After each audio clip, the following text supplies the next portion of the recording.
dans le développement de juillet 2002 et plus récemment, en novembre 2008, l'adoption du décret d'application pour les hautes fonctions de l'État à au moins 20%. En second lieu, les réformes législatives et ce qu'elles génèrent comme avancées politiques. Les réformes législatives et réglementaires initiées par le chef de l'État ont abouti à des résultats tangibles. Les Djiboutiennes du statut des femmes électrices sont devenues éligibles. Dès 2003, pour la première fois, 7 femmes sont entrées au Parlement. En 2009, elles sont au nombre de 9, soit 14% de la représentation nationale.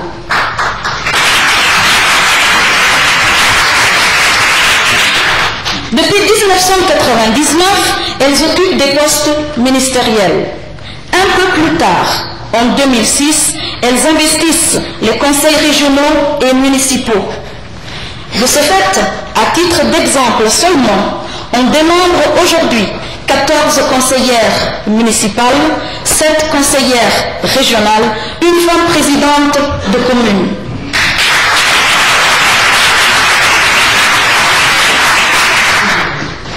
Ainsi, l'insertion des femmes dans le processus de prise de décision est devenue, en l'espace de 10 ans, une réalité qui transforme et modernise le paysage politique de notre pays. La participation de la femme à la vie publique constitue l'autre acquis. Par conséquent, la participation de la femme à la vie publique est sans commune mesure. Elles sont nommées à des hauts postes de responsabilité dans l'administration. Elles sont secrétaires générales, conseillères diplomatiques, conseillères techniques, directrices, et elles sont présentes dans tous les corps en uniforme. La liste pourrait encore être plus longue. Dans le domaine de l'amélioration des conditions de vie de la femme, des actions significatives ont été entreprises. La mise en place du Grand Prix du chef de l'État pour la promotion de la femme a amélioré sensiblement les conditions de vie de la Djiboutienne. Plus de 50 millions de francs ont été offerts en récompense depuis 1999 à des femmes par le chef de l'État.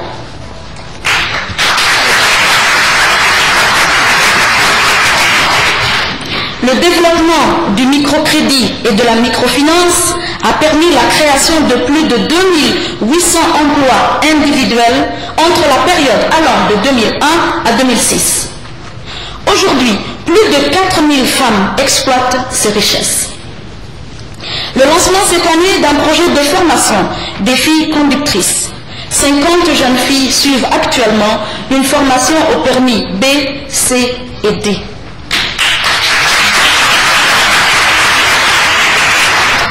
La formation en cours des techniciennes en énergie solaire en partenariat avec Barefoot College en Inde, l'université des pieds nus, 5 femmes analphabètes des régions rurales reviendront dans 6 mois formées en tant que techniciennes en pose et maintenance des panneaux solaires.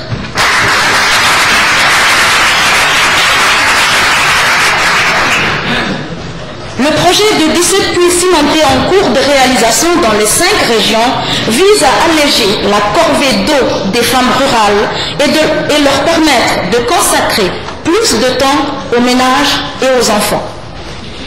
La lutte contre les violences.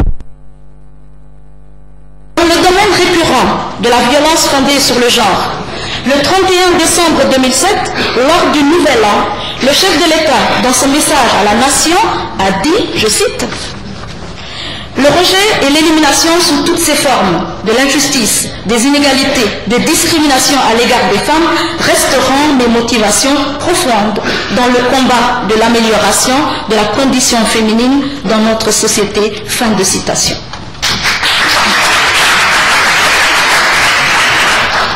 Cette volonté affichée s'est matérialisée par des actions concrètes sur le plan de la lutte contre la violence. À ce titre, un comité de pilotage, de coordination des actions et interventions des différents intervenants a vu le jour et est aujourd'hui institutionnalisé.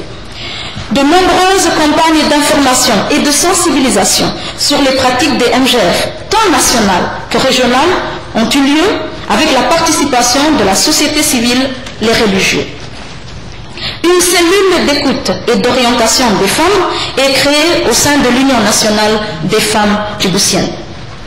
À cet effet, je voudrais souligner la détermination et les plaidoyers constants de la première dame, son Excellence, Mme Khadra Mohamed Haït,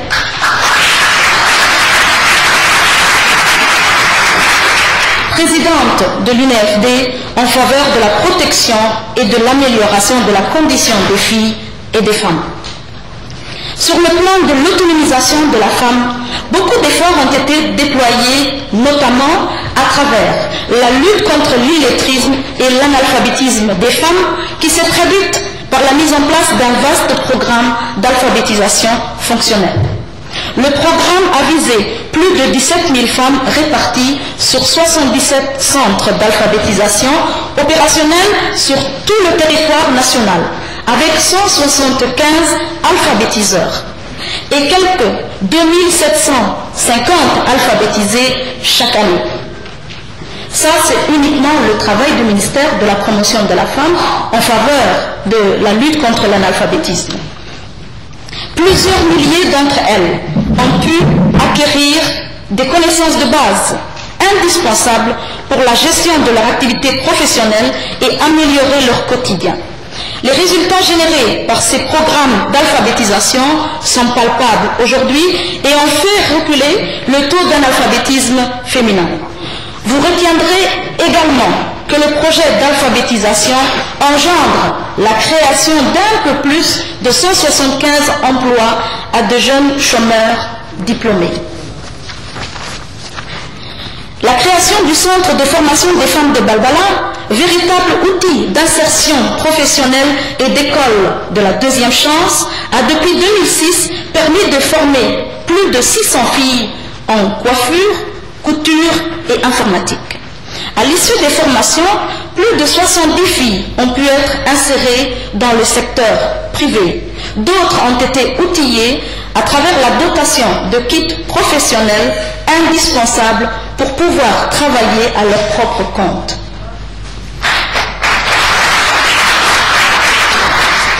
Cette année, le ministère a mis en place des programmes de formation de post-alphabétisation où 400 filles suivent des formations professionnalisantes en partenariat avec 4 centres de formation de la place. Excusez-moi. Monsieur le Président, honorables participants, en ce qui concerne le partenariat et l'accompagnement de la décentralisation, compte tenu de la transversalité du genre, le ministère de la promotion de la femme se devait de développer des relations de partenariat, de réussir ce partenariat et de l'élargir aux ministères techniques concernés par les programmes à travers la mise en place d'un réseau de points focaux genre à travers l'ensemble des ministères. À travers également le concours des partenaires au développement en tant que relais sur le terrain et qui mobilise pour la réalisation de toutes ces activités et dont il s'efforce de renforcer les capacités en les impliquant autant que faire se peut dans les formations ou actions de plaidoyer. Il s'agit là de l'implication de la société civile et de ce que nous apportons comme appui. Pour accompagner le processus de décentralisation et renforcer la visibilité de notre politique dans les régions de l'intérieur, mon département a mis en place des structures décentralisées que j'ai inaugurées en juin 2008 dans chaque région. Les bureaux régionaux genre, équipés et opérationnels, ont pour mission aujourd'hui d'exécuter les activités décentralisées et faire la supervision et le suivi des projets menés par le ministère dans les régions. La promotion et la protection des droits de l'enfant. Améliorer les conditions de vie des enfants, notamment en leur assurant la protection nécessaire, est aussi un des domaines dans lequel le ministère a concentré ses efforts, dans le cadre de la mise en place de la politique nationale de développement intégré de la petite enfance. Le programme Orphelins et enfants vulnérables, qui assure la prise en charge à titre pilote de 700 enfants ou encore l'ouverture des gardes